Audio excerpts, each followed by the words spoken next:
Start. All right, I am not going to say this.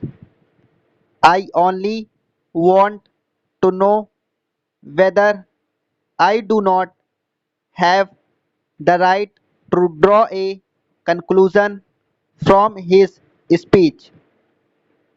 I want to know this much as to what percentage of the GDP of the countries with which we are striving to compete being spent on defense, and what is the percentage of expenditure being met by us on this account.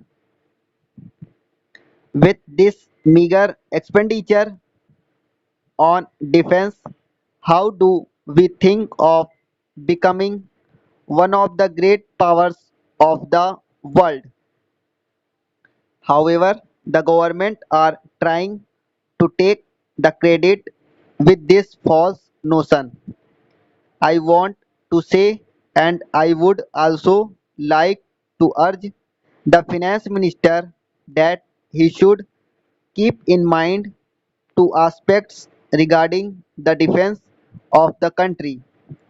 Either he should improve relations with the neighboring countries, which previous two governments have done.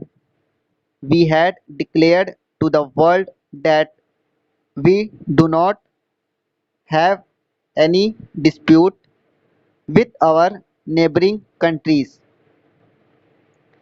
Even if there is any dispute, we want to resolve it through dialogue and not by creating terror and war like frenzy through military force.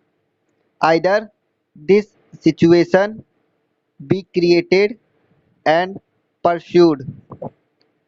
Otherwise, if this is not going to be done, create a war like frenzy in the whole country and in the subcontinent.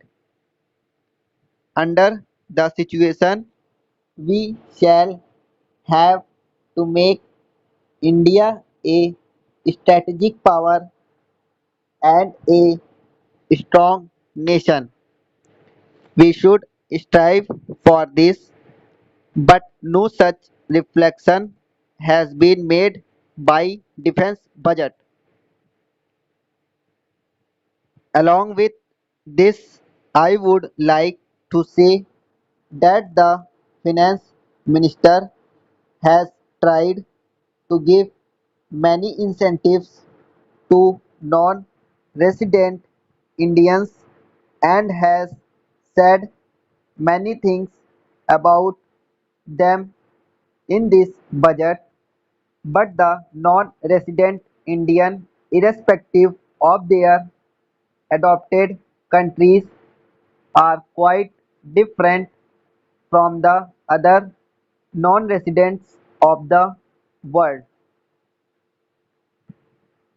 China is fortunate enough to get Hong Kong, the wealth of which has been developed by the capitalists over last 100 years. India will not be that fortunate. Lot of concessions have been given in this budget.